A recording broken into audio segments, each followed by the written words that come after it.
All right, so here we are. I'm recording my screen, and I've got a Word document open on the left, and on the right I have my browser.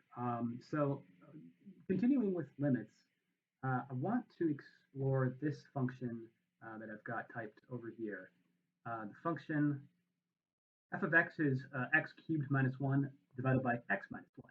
And in particular, I want to ask the question, what is the limit as x approaches 1 of this function equals question mark. So to explore that, we're going to pull up a graphing calculator. In particular, we're going to use desmos.com. So if you're following along, I highly recommend. Pull up Desmos on your computer as well, desmos.com. Hit the graphing calculator here and open it up. And then I'm going to start by typing in this function so we can take a look at it. We're going to figure out what this limit is, both graphically and numerically, and then we're going to explore the function a little more depth and see where we're going to go in the next few sections. So first I'm going to type in f of x equals, and then I'll just type the forward slash, which gives me a fraction, and then I can type x caret 3 for x cubed. Move my cursor down there a little bit, so I'm back on the level that I want to be at, and then I can type x minus 1 in the denominator. All right, there we go. So I hope that typing in math is pretty familiar to you. We're going to be doing that a lot. So here's our graph, right? Here it is. Ooh. Here it is. I'm just going to change my settings here a little bit. I'm going to click on here and take away the minor grid lines, but give myself a step size of 1 for the x, y axes. Then I have a nice, simple grid that's not busied up with lots of other halfway points and quarters and fifths and whatever. So first, what would the limit be of this function as x approaches 1? Well, if we look down here, we want to think about x getting close to 1. And when we do limits, we really want to think about coming at x approaching a number from both sides. So that would mean like getting close to 1 from the left and also from the right. So what we need to do is look at the curve here and see what the y coordinates appear to be approaching. So I've got to think about what happens as we approach from the left. And I got to think about what happens as we approach from the right. And as you can see graphically, it's pretty clear that y is getting close to 3, right? The function outputs are getting close to 3 right here.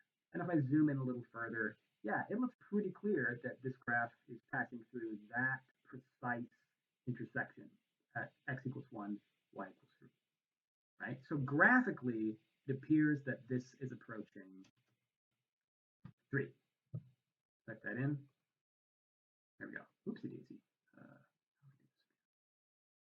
There we go.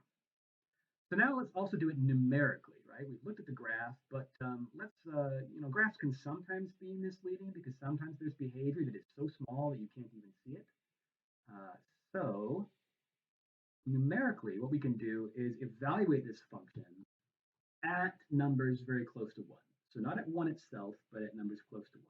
Like, let's say 0.9. All right, so Desmos is telling me what the function value is there. It's 2.71. All right, what if I evaluate it? Let's just do the same one here. At 0.99, that's even closer to 1, right? Well, now I'm at 2.97. Throw another 9 on there, and I'm at 2.997. And as you can see, the closer we get to 1, it seems that we're getting closer and closer to 3. So that suggests that at least as we approach 1 from the left side, meaning like numbers slightly less than 1, it's getting close to 3. What if we approach from the right side, like 1.1?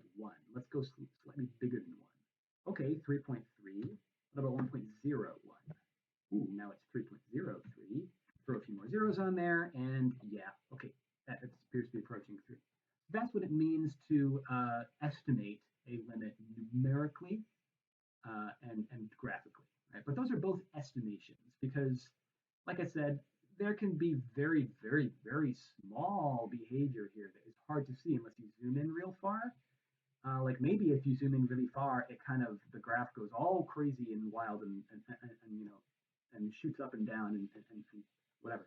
And you wouldn't be able to tell that because you can't go infinitely close.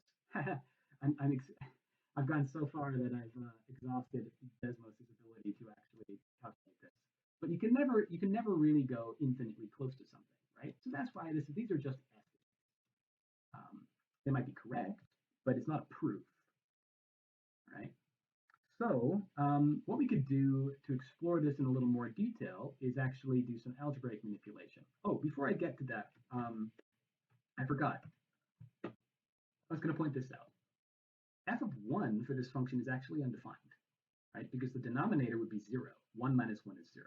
The numerator would also be 0. So it would be 0 divided by 0. But as far as the function is concerned, that's undefined.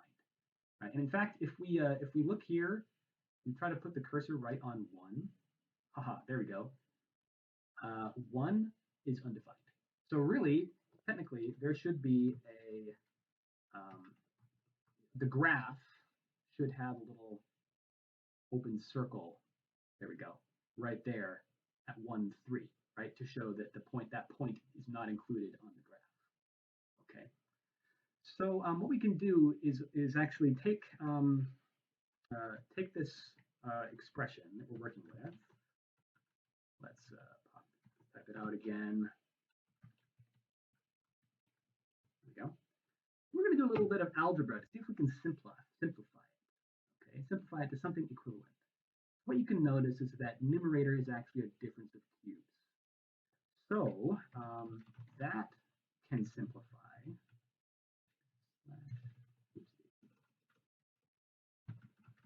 There we go. That can actually simplify as x minus 1 times x squared plus x plus 1.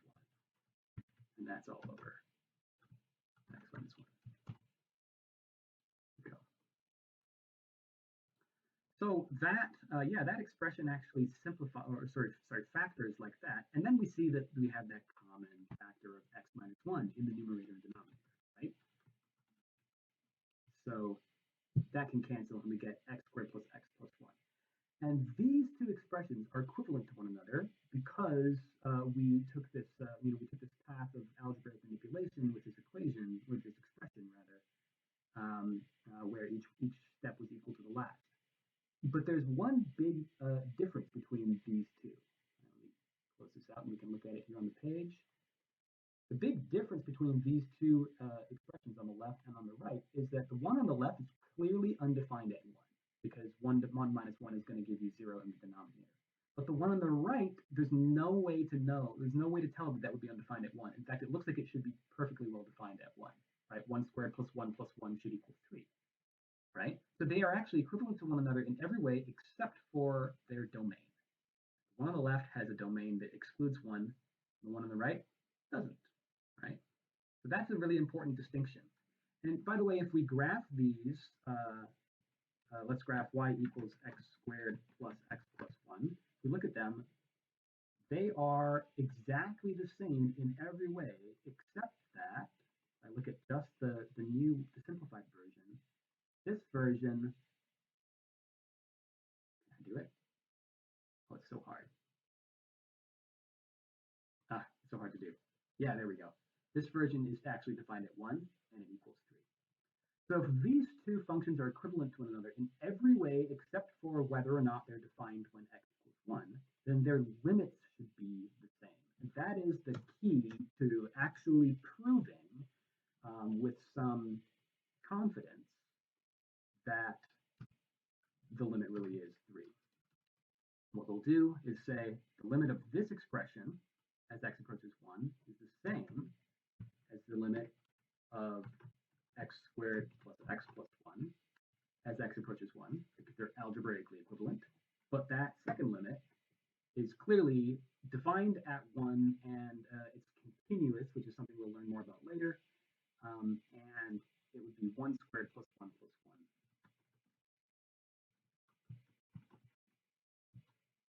Which equals 3. And that is a more rigorous explanation and proof for why the limit equals 3. So that's where I'll leave this one.